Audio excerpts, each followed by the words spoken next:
Olá, eu sou Marijane Vieira Lisboa, sou professora da PUC, do curso de História, também do curso de Ciências Socioambientais, e esse é um programa Veredas do Departamento de Ciências Sociais, no qual a gente convida pessoas, professores da PUC, mas também gente de fora, para conversar sobre temas importantes nesse programa. E hoje temos aqui convidado o professor Luiz Marques, que é professor livre-docente, aposentado e colaborador do Departamento de História da Unicamp. Ele é autor do livro Capitalismo e Colapso Ambiental, que em 2016 obteve o Prêmio Jabuti, e também do Decênio Decisivo, a proposta para uma política de sobrevivência, que saiu agora em 2023, né? E em breve a gente vai ter o ecocídio, por uma agricultura, entre parênteses, esse agri da vida, né?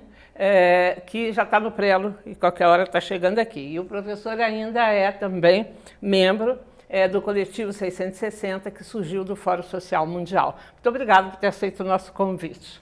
E aqui do lado temos a professora Leslie Denise Belloc, que é aqui da PUC, professora do curso de Economia e também do nosso curso de Ciências Socioambientais.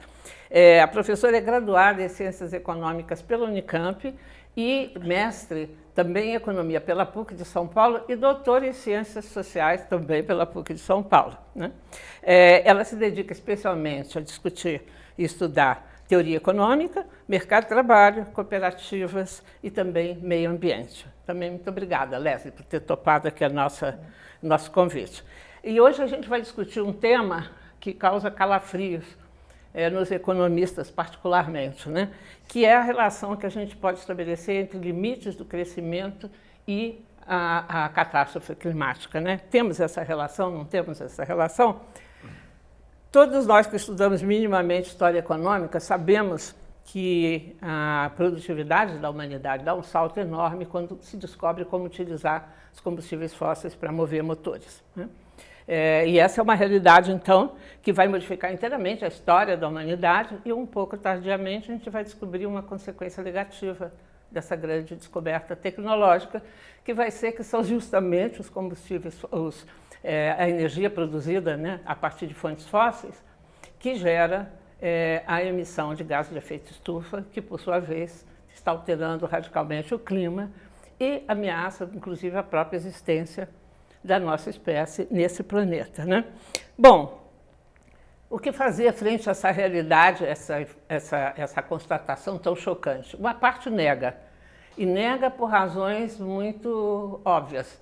As grandes empresas, por exemplo, que ganham dinheiro com petróleo, ou os países que vivem basicamente do petróleo. Pensemos nos Emirados do Golfo, né? Aqueles países que vivem disso, né? Mas também é preciso considerar que muita gente comum acha absolutamente chocante a ideia de que nós possamos viver sem essa enorme quantidade de máquinas, né? E sem os carros, enfim, movidos a combustíveis fósseis, etc. E surge aquela sempre esperança de que nós vamos encontrar uma saída tecnológica e vai ser possível escapar desse destino, que também não vem para já. Temos tempo para procurar uma solução, né? Como eu acredito que esse foi exatamente o assunto do seu último livro, Luiz Marques, o Decênio Decisivo, né? Eu gostaria de começar contigo, né? Com você perguntando para você se você crê que temos todo esse tempo ou, exatamente como o livro diz, o tempo está curto. Eu acho que o título do livro já dá uma indicação de resposta. Por que decisivo? Não é decisivo porque nós estamos num processo de degradação, de forma geral, não apenas do sistema climático, mas degradação da biosfera, das nossas relações com a biosfera.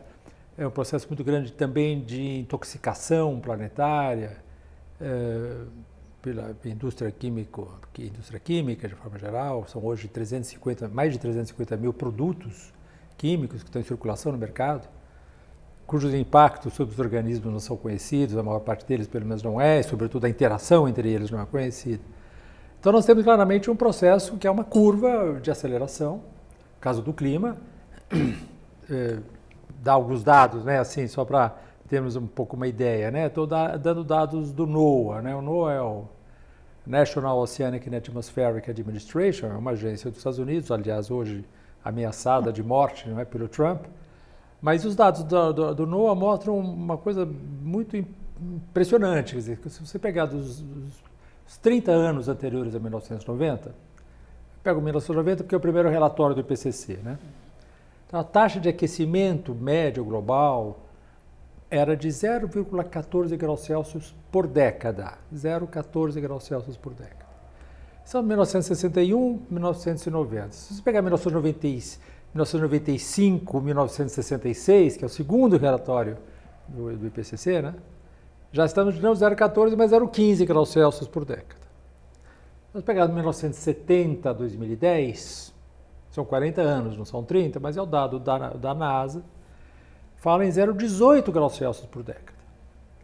Se nós pegarmos os últimos 30 anos anteriores a 2024, porque não temos dados de 2025, portanto, 1995, 2024, nós estamos falando de 0,24 graus Celsius por década. Passamos de 0,14 para 0,24.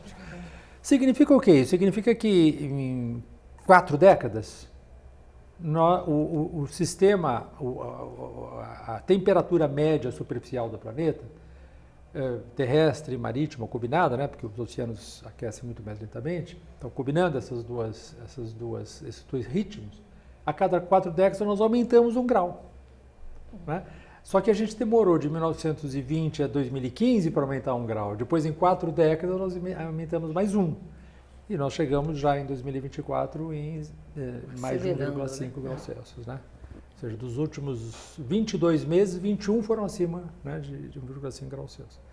Então, evidentemente que nós não temos mais tempo nenhum, né, para responder essa questão, porque existem o fenômeno das alças de retroalimentação do aquecimento. Ou seja, mesmo que nós não emitíssemos, nós queimássemos nenhum grama de petróleo, de carvão ou de gás, já há uma inércia do sistema climático que nos levará através dessas alças de retroalimentação do Ártico, das florestas degradadas, dos solos, dos incêndios florestais, etc., a uma temperatura que nos levará acima de 2 graus Celsius. Ao longo do segundo quarto desse século, não sabemos exatamente quando, há uns que falam no final dos anos 30, outros falarão em 2040, a gente não pode saber isso, mas é muito próximo. Né? Eu, muito provavelmente, não vou estar vivo, mas a maioria das pessoas vai estar viva e vai sofrer as consequências de 2 graus Celsius. 2 graus Celsius é alguma coisa que a humanidade nunca conheceu. Né? 2 graus Celsius não foi experimentado pelo planeta Terra nos últimos 2,5 milhões de anos. Dada, portanto, essa situação, é claro que nós estamos numa situação de extrema emergência. Né? Uhum. Acho que é absolutamente claro, né? E assustador, né? É muito assustador, né? Assustador. Isso falando apenas do clima, se falar da biodiversidade, etc., aí ainda tem outros fatores que se interpenetram, né? Interpenetram, exatamente. Leslie, professora Leslie, quer dizer, e é fato, né? A gravidade é enorme, o problema, o tempo é curto, isso significa ter que reduzir drasticamente, mesmo assim não mudar muito o cenário, como disse o professor aqui, porque o que já emitimos já está aí. Então, teremos que reduzir as emissões drasticamente de tudo aquilo que emite gases de efeito estufa. Isso significará certamente diminuir muito a produção, principalmente a produção material que vai requerer, até porque não vai ser possível substituir todas essas fontes fósseis por o que se chama de fontes renováveis, quer dizer, energia solar, eólica, hidrelétrica, até porque, primeiro, que não vai ser tão fácil substituir, segundo, porque elas também exigem recursos que são recursos não renováveis, tem minérios, né? Tem resinas, tem areia, etc. E a sua própria produção, beneficiamento, transporte, etc., também consome energia, ou seja, esse balanço energético não é puro, né? Você já tem que descontar o que é necessário nela. Como é que a teoria econômica, já que você trabalha com isso, e todas nas suas diversas vertentes ou tendências, lidam com esse cenário de redução da produção? Temos até um conceito, né, que acho que causa calafrios neles exatamente, que é o conceito do decrescimento, né? A ideia de que a gente tem que decrescer do ponto de vista material. Como é que se vê isso? como ela lida simplesmente ignorando o assunto, né? Porque se você fala nas vertentes, além da primeira vertente do pensamento econômico, cujo expoente é Marx, depois você tem a neoclássica e depois a keynesiana. Sobretudo a neoclássica e a keynesiana simplesmente não fala disso, né? A forma que ela lida é pensar uma economia que gira no ar, abstratamente, né? Se alimentando do ar, possivelmente, né? Talvez aquela suposição maluca de que nada se perde, tudo se transforma. Então, a matéria e a energia que é no sistema, acho que não se sabe bem por quê, porque Deus ela se reproduziria. É claro que quem vai fazer uma crítica a isso é o Marx, né? Já desde o século XIX, e ele vai mostrar a seguinte coisa: não tem jeito. Eles têm mesmo que ignorar isso, porque o crescimento é a alma, não é à toa que o Latouche vai dizer, né? Essa é uma economia viciada em crescimento. O Sérgio Latouche, né? Exatamente. Uhum. E tem mesmo que ser, não é? Porque se você pensa, como é que ela se alimenta? O que é a alma dessa economia capitalista, né? Você tem que tomar o seu capital, que você tem que reproduzir, essa busca insana, quase que uma pulsão, né? A busca da riqueza, que não se sacia e não tem limites nunca. Você tem que imobilizar isso em instalações, máquinas e coisa e tal, para produzir bens, para vender e terminar com um valor maior do que você iniciou. Então, observe que a produção de bens que, se bem sucedido, você consegue vender, é o que te permite reivindicar uma parte da riqueza material produzida e reproduzir o seu dinheiro inicialmente investido. Então, não tem como cessar isso. O crescimento é a alma. Aliás, inclusive a partir da década de 50, quando o mundo experimenta aquela mega máquina econômica feita, né, pelo o Fordismo e o keynesianismo, é que o crescimento passa a ser a mola mestra, a base de todo o pensamento econômico. Aliás, e não é só o pensamento econômico, a busca da riqueza, se ganha eleição também com o crescimento, né? Uhum. Todos nós absorvemos uma expectativa de que uma economia boa é a que cresce, é a que gera emprego, é a que gera salário, é a que se ganha eleição, é a que gera riqueza fundamentalmente. Então, não se pensa, não há essa possibilidade, né? E é importante que se diga de que nessa lógica insana, você tem duas coisas que nem sempre se olha. A gente sempre pensa na produção, nesse produtivismo. O consumo também é tão ferreamente condicionado por isso quanto a produção, porque não se quer bens, você quer transformar o dinheiro que inicialmente você investiu, ao final, novamente em dinheiro. Então, você tem que vender. Então, produção e consumo são as duas fases obrigatórias desse processo de acumulação. Porque senão a gente acaba atribuindo, inclusive, ao consumo, a nossa tendência consumista, né? Eu jogo no colo do ser humano, do indivíduo, você é consumista, você tem que mudar isso. Isso é férreo do capitalismo. Isso é a lógica, não tem como, né? Tanto que, não é de novo, toda vez que não há crescimento, a gente associa isso à crise. A crise. Agora, embora o Marx tenha feito essa crítica, né, do ciclo capitalista, da lógica dele, do crescimento, da acumulação de capital constante, acho que o Marx também tão pouco reconheceu que a natureza tinha limites, não é isso? Se a gente pensar na teoria marxista, não é uma teoria que conviva com a ideia de um decrescimento, por exemplo. Há vários autores e recentemente está sendo feita quase que uma garimpagem nas obras do Marx, buscando, né?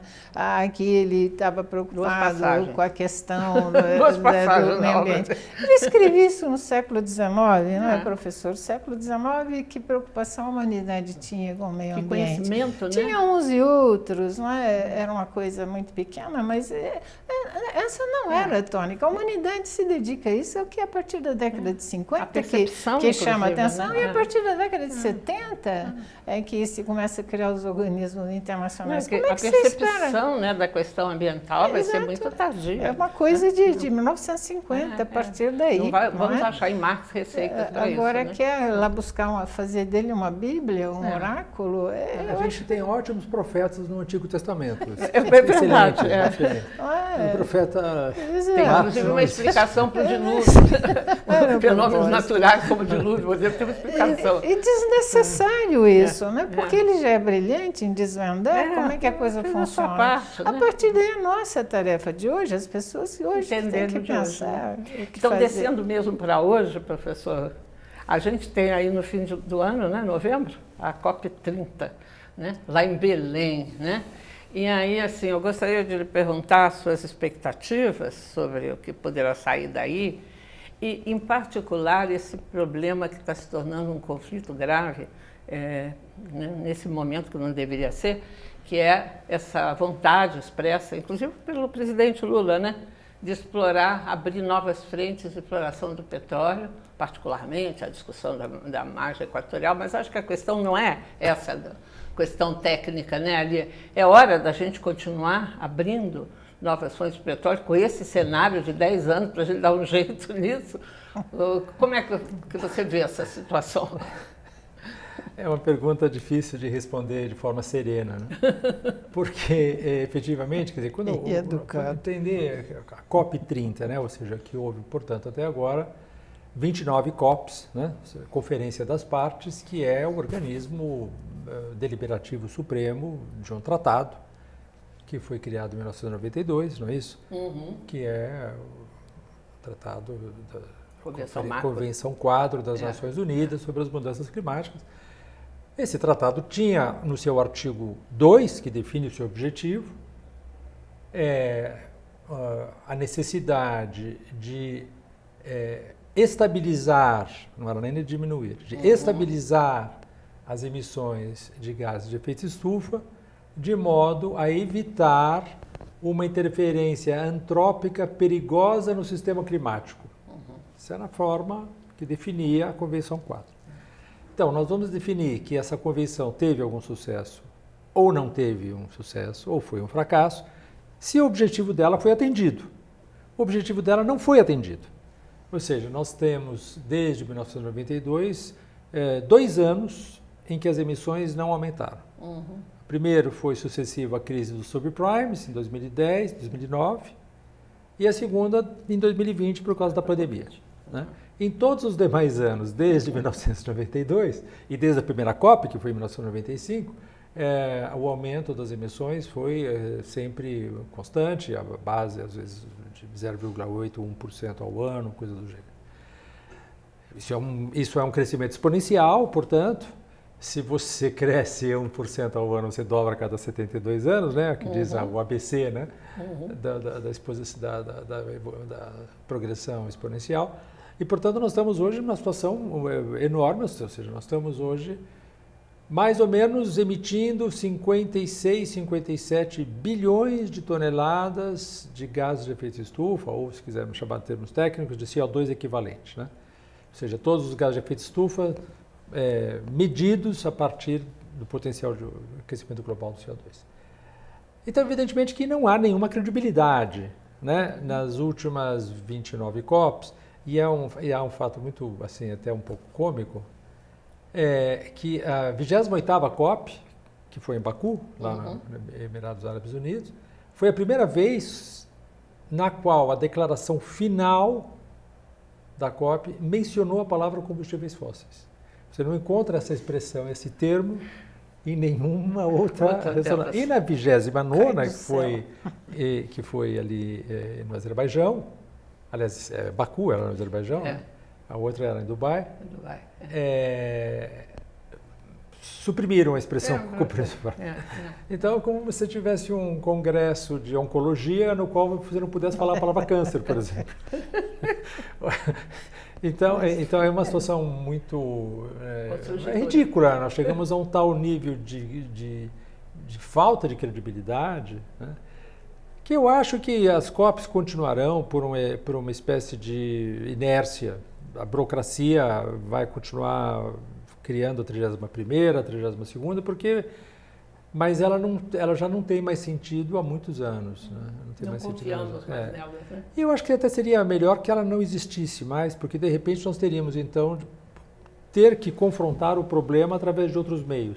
Sem porque a cópia é uma forma de você não confrontar o problema, mas dizer que está confrontando. Acreditar que alguém vai resolver. Que alguém vai resolver, exatamente. E aplacar a nossa consciência, né? Exatamente. Ai, que beleza. E o petróleo? Então, o petróleo, você estava dizendo no começo, não é, Marijane, que a descoberta, a capacidade de você utilizar essa molécula fantástica, hidrocarboneto, para mover máquinas, para potenciar a sua capacidade energética, transformou a nossa civilização de uma maneira absurda, tá certo? Nós somos o que nós somos hoje graças à exploração industrial do petróleo a partir de meados do século XIX. E é muito difícil sair disso. E há, portanto, toda uma gama de tentativas de nos iludirmos. Dizer, não, mas nós vamos substituir por outras matrizes. Em primeiro lugar, nenhuma matriz no atual estado da tecnologia substitui o petróleo com a mesma eficiência. A relação entre o input e o output do petróleo é absurdo, depois ele é muito versátil, você pode transportar, você pode fazer isso, pode fazer aquilo, transforma aquela cadeia lá que é molecular maravilhosa, faz tudo o que a gente quer. Inclusive plástico que está nos matando. E as outras fontes não têm essa mesma eficiência e, como você mesma disse, elas requerem uma quantidade gigantesca de insumos, e elas não são tão renováveis assim, quer dizer, o vento é renovável, mas a torre eólica não é renovável. Ela tem uma duração de 15 anos, 10 anos, 20 anos, não sei qual é, vamos falar uma data, e nós não sabemos muito bem o que vamos fazer com essa quantidade gigantesca de torres eólicas daqui a 20 anos, tá certo? Então é evidente que não existe outra saída a não ser a diminuição do nosso consumo energético e material, mas vamos dizer que 60%, 70% da humanidade não pode diminuir seu consumo energético e material porque eles já estão no nível da subsistência ou abaixo do nível de subsistência. Portanto, você tem uma porcentagem que não sei de quanto é, 30%, 20%, 10%, difícil dizer, que vai ter esse sim que diminuir muito drasticamente o seu consumo e, naturalmente, esses 10%, 20% ou 30% são aqueles que detêm o poder.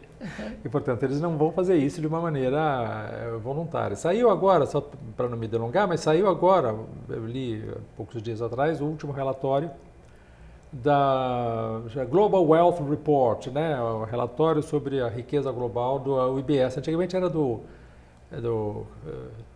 daquele banco suíço, Credit Suisse, agora foi comprado pelo IBS, que é a União do Banco Suíço, né? E os dados são impressionantes, porque eles falam o seguinte, quer dizer, 1,5% da humanidade adulta, dos adultos, detém 47,5% da riqueza global. Agora, o mais bonitinho é que 2.638, fica com esse número na cabeça, 2.638 pessoas detém entre 1 bilhão e 100 bilhões de dólares. E 14 pessoas detêm coletivamente mais de 2 trilhões de dólares. Então é evidente que não existe democracia numa situação em que você tem alguns cidadãos que concentram tal poder, né? E aí, de onde resulta o quê? Resulta uma necessidade básica não só vamos dizer assim, da renda mínima, mas de uma renda máxima. Você tem que pôr uma renda máxima. Que é uma proposta de resto que já se fazia há muitos anos, etc., mas evidentemente aqueles cuja renda é máxima não estão muito interessados em renda máxima. Né? Professora Lésia, uma das razões que se alega, dos motivos que se alegam para a exploração do petróleo, no caso brasileiro, aí, dessa questão da margem equatorial, é que com isso nós vamos poder financiar a transição energética. Assim, uma ideia, né, de que dinheiro traz possibilidade de você distribuir, e também não só a transição energética, mas saúde, educação, melhorar o nível, né, a qualidade de vida do povo brasileiro. O que a experiência mostra em economia com esse tipo de raciocínio? Interessante. Vamos, tomando ali como exemplo, né, como o professor dizia, o petróleo lá na Foz do Amazonas, né, toda a argumentação é essa, né, é uma riqueza enterrada e uma região que tanto precisa, né, por que não explorar E até porque será, né, com esse dinheiro que você fará, inclusive, a transição. Além das coisas já sobejamente conhecidas, né, o estrago que poderá ser feito lá, no maior manguezal do mundo todo, né, aquele berçário fabuloso, que você só terá 10 anos, e precisará 10 anos talvez até para pôr aquilo em operação. Tem algo mais também que para nós economistas isso é quase um cacoete, tem uma coisa interessante que nem sempre isso é trazido.